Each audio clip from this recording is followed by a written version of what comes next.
versus Malaysia, but here it's Malaysia versus Korea, and with Lee Yong-dae going down quite sensationally, really, in the first match of the day, not on our TV call, an adjacent call on court 2 to Laban and Ruta Yul in the mixed doubles. He will be feeling a bit sore today. There's our umpires and service judge Christian Johannesson, Denmark, and Kelvin Martin at the service judge.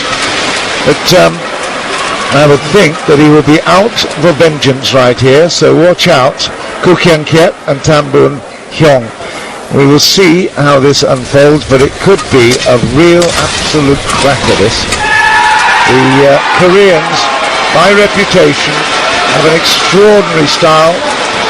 They are so fast in every department, but the Malaysians have come here with real ambition.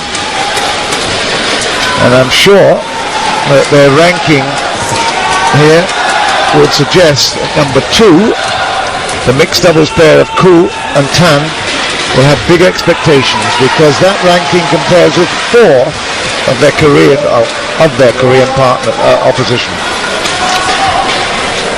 There's a bit of nail biting there, but I'm sure we've been treated to a really, really interesting semi-final day already, and this could really cap it off very nicely.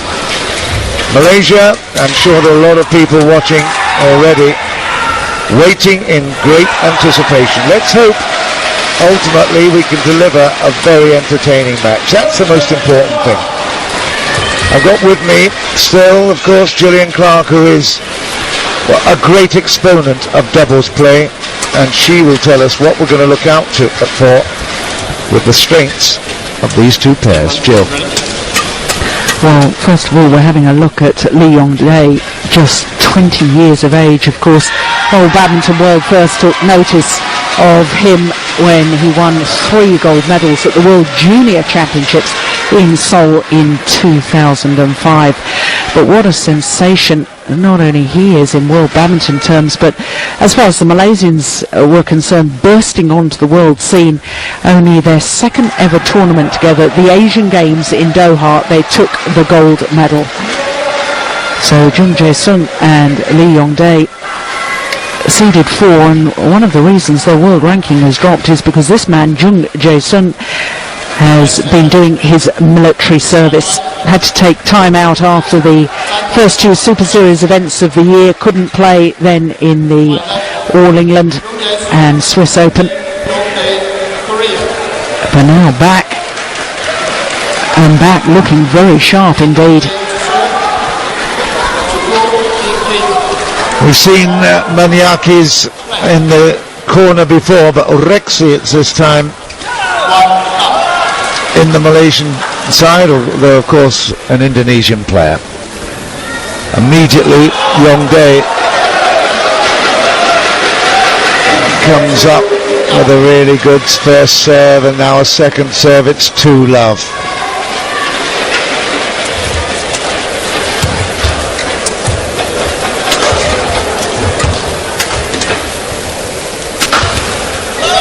Now we're caught.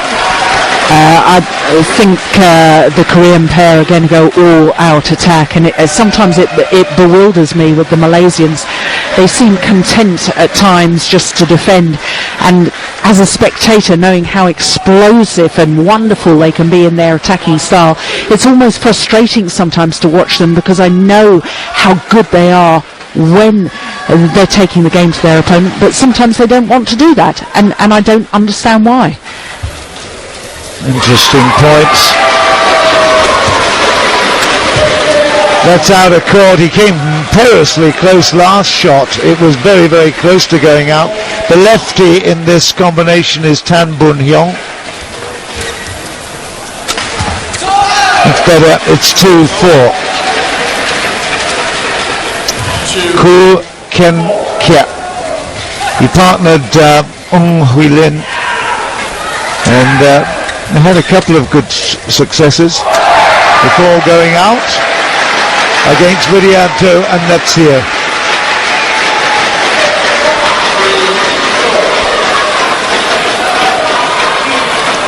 Who's still serving.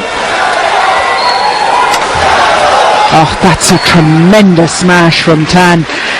Look at the elevation on that. I think one of the things about the Malaysian pair as well, they very much have a favoured formation, which is Koo at the front of the court, hunting the net play, and his left-handed partner at the back, thundering down the smashes. Good placement there from Yongdae for 5-4. And for 6-4 now.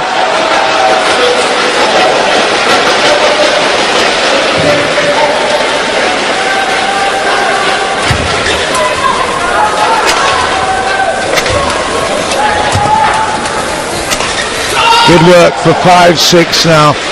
You mentioned about the attacking. Yes, they have to. That's exactly what they've managed to do and pick up a couple of points as a result.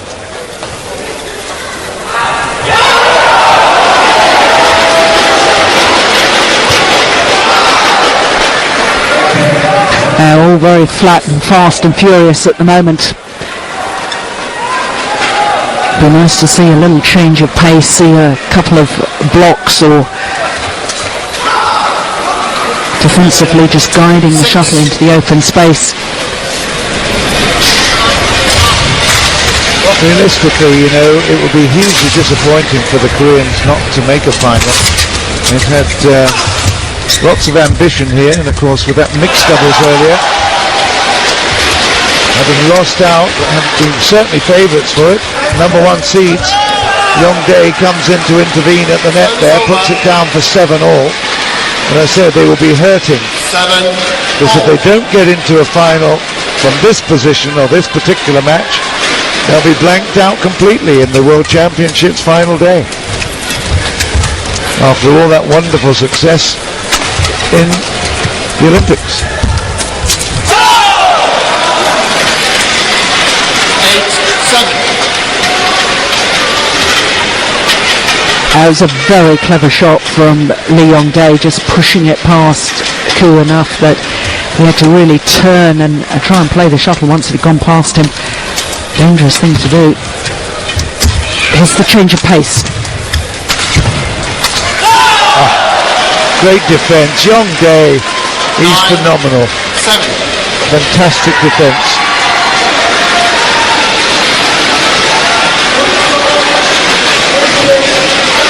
I can see your eyes drifting over to the court. Jason as well, Joe. It's all very, very tight and tense there. Oh, that's brilliant. What a great shot. Little hold and flick, thinking about placement rather than power and speed.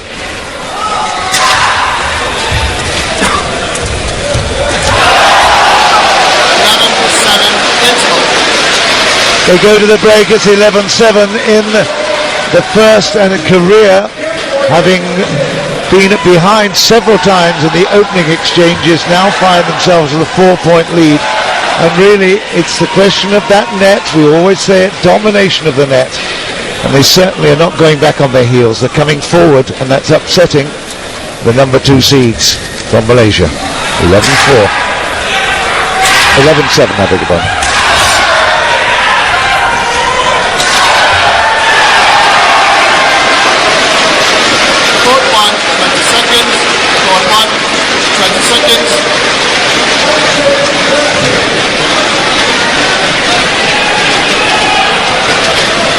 Jung Jae-sung. Well, I think Koo was asking him to change the shuttle, and he's said no, quite happy with this one.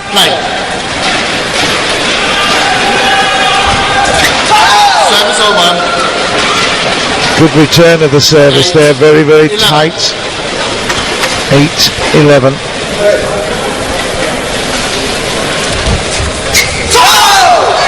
9-11.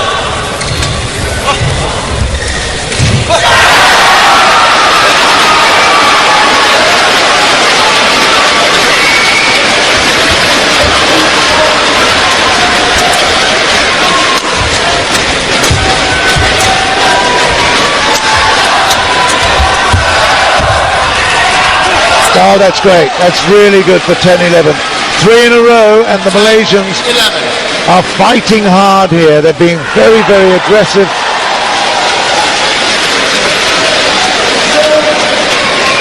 Mixing it up well. Another mistake of the net. Yongdae puts it to net, and it's 11s. Yeah, he's just going through a bit of a bad spell at the moment, is Lee Yongdae.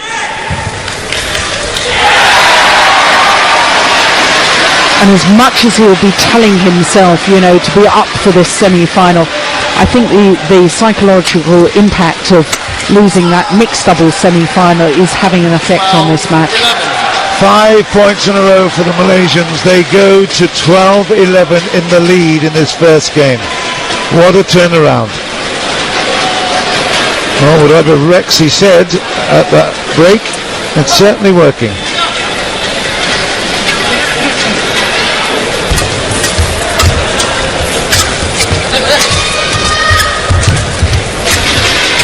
Oh, there's the change of pace. I said that I wanted to see a few more drop shots or a little delicate pushes, and what a wonderful shot from Jung Jae-sung.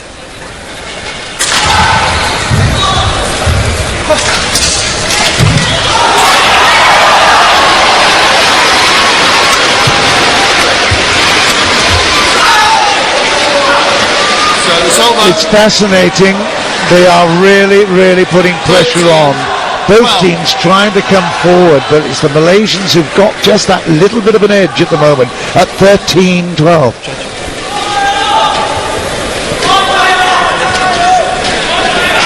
These wonderfully colourful shirts they're wearing, flame-coloured.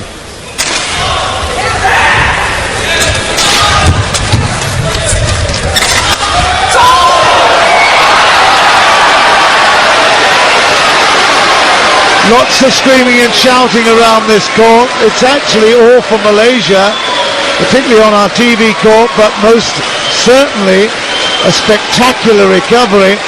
At 22-all in the second, having taken the first, the Malaysians, Zakarin Paivu's doing really well next door.